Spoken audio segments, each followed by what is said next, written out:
Okay, so I want to like Sable Ward. There's some fascinating questions that surround her lore, and I genuinely think that she's a great character here.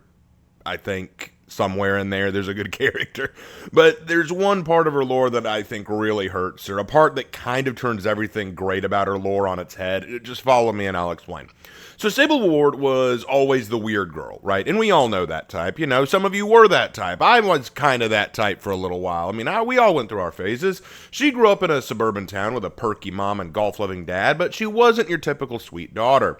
She loved bugs, pests, mud, riding her bike, and well, the occult. I mean, you can see the obvious progression, right? Her only friend was Michaela Reed. Remember her? Yeah, Michaela is featured in this lore. Michaela and her were very close, and while Michaela never crossed any lines, though she liked to flirt with them, Sable loved breaking borders and crossing lines. She did a lot of what she did to shock her parents, and because it just felt good to stand out and be different. She and Michaela would often go watch horror movies, and this love of horror developed as a unique bond between them. While Michaela loved comedic and silly horror, Sable loved dark, gruesome, evil horror. She even tried to push Michaela to write a really gritty horror story and kind of just confront that darkness. Sable would go on to create a radio show where she discussed historical horrors and horrific terrors and ghost stories and scary legends with folks who were all of a like mind to her. There was one legend that floated around called the Unknown, and some said this monster was responsible for the disappearances in their town of Greenville. Oh, side note, I always find it funny whenever they mention Greenville. I know it's not South Carolina's Greenville, but Greenville is the city where my grandparents lived and where my mom grew up. So whenever I hear them mention Greenville, I'm always like, holy crap, this is in my state. This is in South Carolina. But no, it's not. I just thought it was funny. Anyway, Sable even encouraged Michaela to write a gritty horror story for her Halloween reading competition about the unknown or about something really scary. And Michaela declined, but that night, as we all know, Michaela disappeared in a cloud of black fog that seemingly appeared out of nowhere. And though common sense would dictate that Sable had nothing to do with Michaela's disappearance, Sable couldn't shake the thought that she might be responsible somehow. And some of you might be saying, that's crazy, but actually I kind of get that. You know, it's kind of the idea of survivor's guilt. You see a friend of yours or someone that you're close to die or vanish or have something horrible happen to them, and you just kind of blame yourself for it. Even though you know it's not your fault, you just kind of go, somehow I had to do with this. And it's usually a sign that you really do care about the person. So I'm totally fine with that. Now, obviously Sable was distraught, feeling guilty that she might have gotten her best friend hurt or worse. For one of the horrid thoughts that kept going through her mind was how there were legends that this town they lived in rested on a fault line between this world and another world. A dark, terrifying, gruesome world. Had Michaela been taken there? Had Sable caused it? She worked tirelessly to try to find the answer, and after some careful sleuthing and detective work, she discovered that the old movie theater she loved to go to had a hidden door leading deep into a dark, terrifying place. It was her only lead. So she snuck in, she found the door, and she saw a dark, horrifying fog beginning to slither out of the door to reach her. Now, she wanted to run away, wanted to get to safety, to get help, but then a new thought came to her. Why let Michaela have all the fun? And that's the line that really hurts her lore for me. Okay, let me explain what I mean by that. Sable honestly starts off pretty solid. She starts off really cool, I'm not going to lie. She's got a goth aesthetic, which a lot of people really like, and hey, I'm one of them. It's not easy to make goth look good, okay? It's not always easy to make goth look good. I very rarely met it in real life. There's been a lot of real-life goths I've met who go way too overboard to the point that I just don't find it attractive. Sable manages to make it look pretty good. So I will admit, she's got a good design. Then you got her personality. I'm not against a girl who has a liking for the weird or the different, you know. girls who enjoy bugs, who enjoy riding their bikes, who enjoy those kind of things. The occult thing is a bit of a turnoff. I don't see how that ties into anything. Like, you go from liking to ride bikes and playing with mud to a cult. I don't see the connection there, but whatever. But one thing that I really liked about Sable's lore was I always saw it as kind of a defiance, you know? She doesn't do any of this because she actually believes in it or because she actually likes it. I mean, she's convinced herself she likes it, but in reality, she's doing it because she's obsessed with being different. I think a lot of the people who go through that goth or emo phase in our life are doing that because they're trying to find their identity, and since they don't want to feel like they're just caught up in the crowd or they feel like they've been rejected by the crowd, they try to adopt a new identity, one that makes them stand out or feel special. I think a lot of us, especially in our middle and high school age, want to discover who we are, and since the rest of the world can either bully us or hurt us or distance itself from us, we decide, fine, we're just going to distance ourselves outright. We're going to physically look different. We're going to dress differently, talk differently, think differently. And keep in mind, she said that she had a overly peppy mom and a kind of neglectful, golf-loving, frat boy kind of dad. She liked things that a lot of other people didn't like, so she probably thought, you know what, I'm different. Why try to be anything else? I'll just go this goth route. It says in her lore that she doesn't like labels. There it is, right there. She doesn't like labels because that would bind her down, and she doesn't want to be bound down by anything. Michaela was her only friend. Michaela is a Wiccan. She likes to study witchcraft. Yes, great. I like that too. You know, she starts to develop bonds with people who she thinks are different and thus will make her feel different in the same vein. It's interesting that way, and I thought it was an interesting approach to her character. You could do a whole lot of psychological study into that, especially when Michaela goes missing. You'll notice something else about that. We'll get to the Michaela missing in a second, but there's something else about Sable's lore that I actually really like. The fact that she likes disgusting, gory, gruesome horror, rather than Michaela, who just likes comedic horror. See, here's why I say that. Michaela likes the comedic horror. Though she is a self-proclaimed Wiccan, she's more comfortable in her own skin, I would say. She's kind of accepted what she is, so she likes the more relaxed, funny, kind of, you know, typical slasher movie stereotypical style horror, right? I don't think Sable's comfortable in her own skin.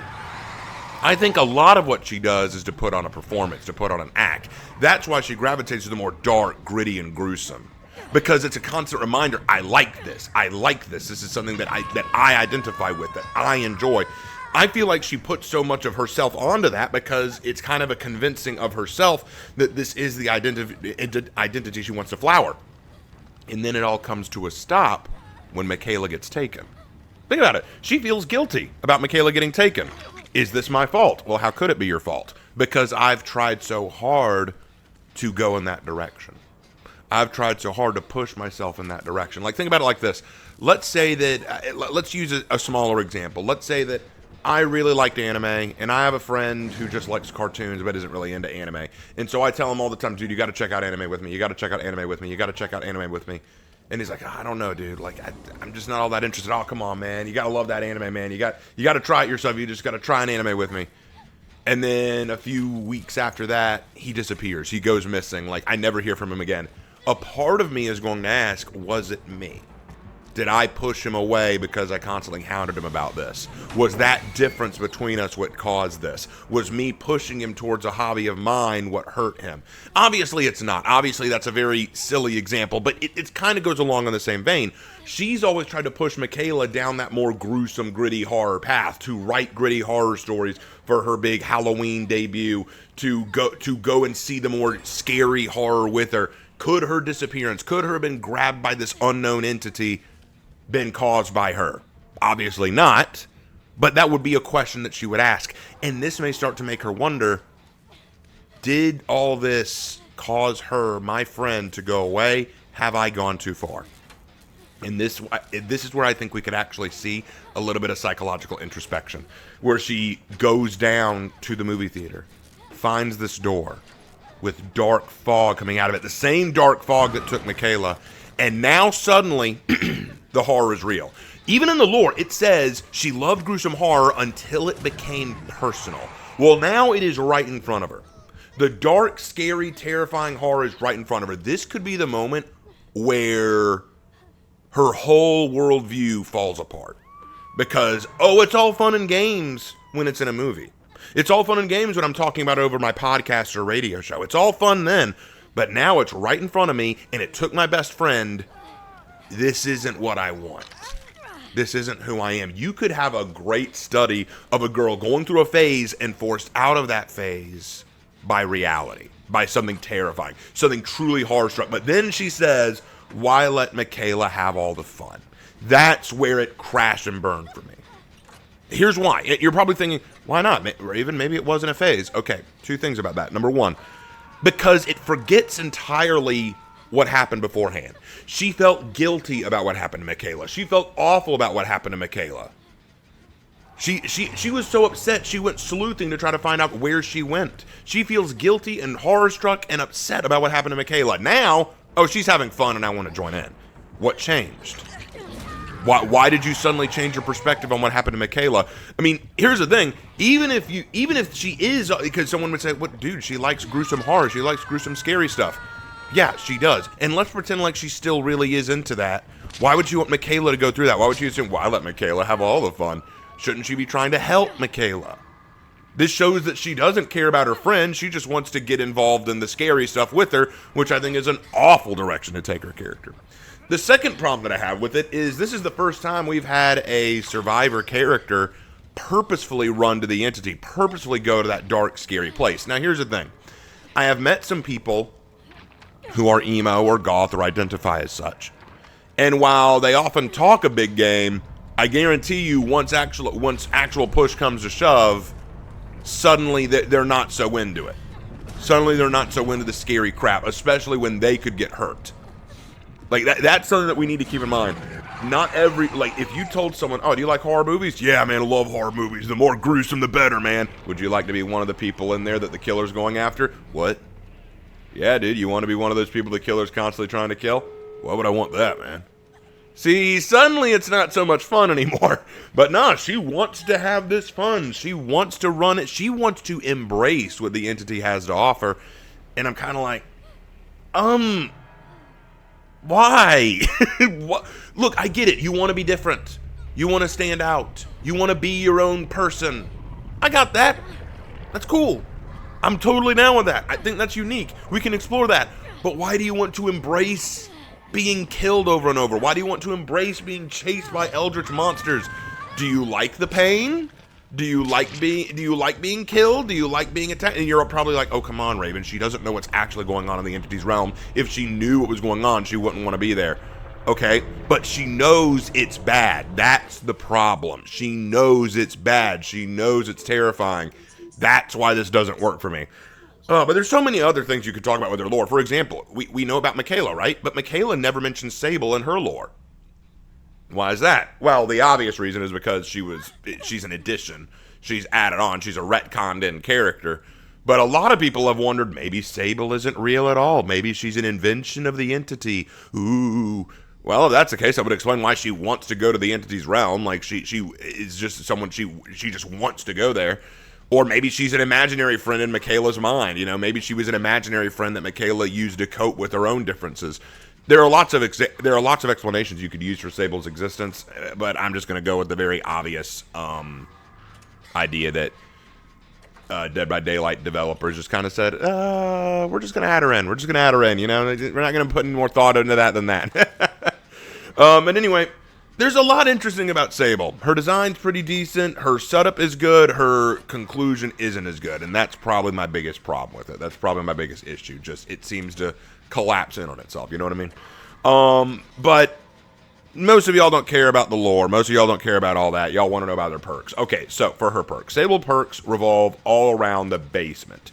Now, she has one perk that is decent, one that is fundamentally shit, and another that is near game-changing. Sable has Strengthen Shadows, Wicked, and Invocation Weaving Spiders. So let's talk about these.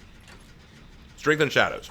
This perk is pretty good, actually. When you're in the basement, this perk activates. You gain the ability to heal yourself without a med kit at 70% the normal rate, and further, when you finish healing yourself in the basement, you can see the killer's aura for 10 seconds. Honestly, that's pretty useful. It allows you a free healing as long as you can slip away to the basement, and it allows you to see the enemy, see the killer whenever you heal yourself this way. So, gives you an idea of when it's safe to come out of the basement. So I actually do like that. I think that's a good perk.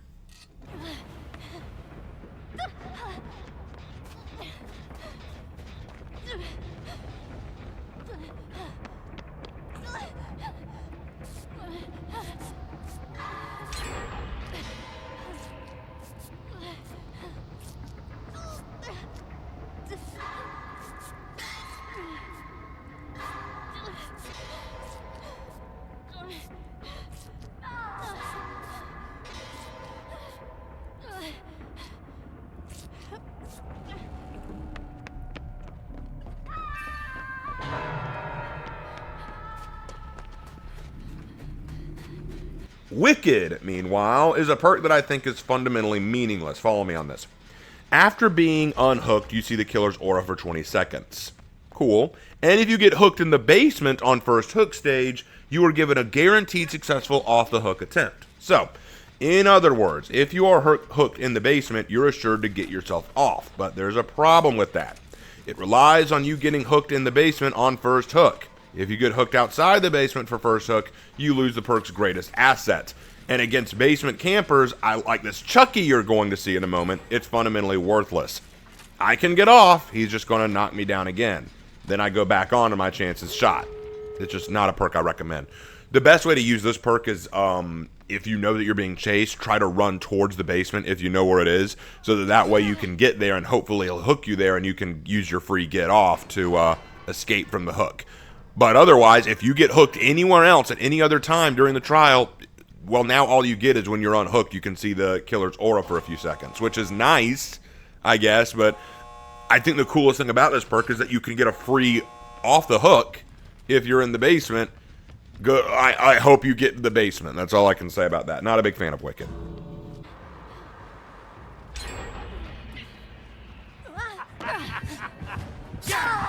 Run, dipshit!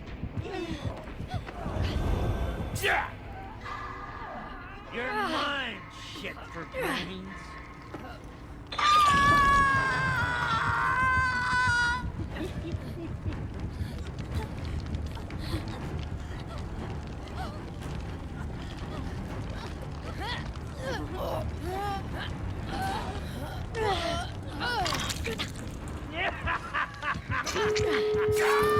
Gotcha.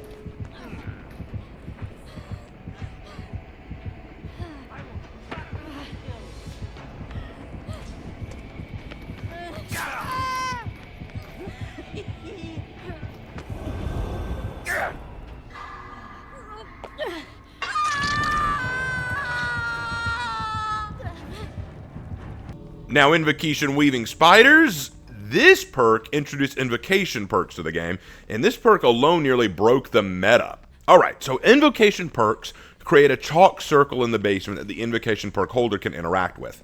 When you approach the circle, hold the ability button to begin the invocation. It takes a total of 60 seconds to complete this. While doing this, your aura is revealed to other survivors. They can join you to help complete the invocation, adding 50% progress speed or 100% progress speed if they too have an invocation perk. Once the invocation is complete, you are automatically put into the injured and broken status effect for the rest of the trial. But in return, every generator in the trial has their needed charges reduced by 10. In other words, in exchange for being permanently broken for the trial, all generators now can be completed faster. The invocation cannot be undone, and any other invocations a survivor might carry are automatically disabled. We'll talk more about the weaknesses of invocations in a later video when I talk about the most recent survivor to bring such a perk. But for this perk, it's straight cash money. In fact, the clip I'm going to show you is of me using an invocation perk and then finishing 2 gens incredibly quickly. This is such a good perk to carry, and it really, really, really does fit in with Sable's whole thing of basement action, because everything about her perk set involves the basement, which I think is pretty cool, and I think it's something that makes her really unique. It also encourages the killers to keep a closer eye on the basement, which means that the basement isn't something just forgotten about, you know? Because that's something interesting that I always kind of wondered about Dead by Daylight. We get why the killer is interested in the basement, why do survivors care about the basement? I mean, we know that there's a free chest in there, but why would a survivor normally go in the basement? It's actually kind of funny. Some survivors have developed a strategy of, if they're being chased, if they can slip out of sight, sneak into the basement, because most killers will not think those survivors will go down there. It's a dead end, right? But with Sable, now there is a purpose to going into the basement. There's a goal that you can do. So honestly, I think that this is a really good perk, and most of her perks, with the exception of Wicked, are honestly pretty neat.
So that is Sable Ward, and I'm glad to finally talk about her. She's actually one of my favorite survivors to play because of her perks and her story. Don't get me wrong, I think it ended badly, but the setup was gold. This was a survivor that was almost amazing, in my opinion.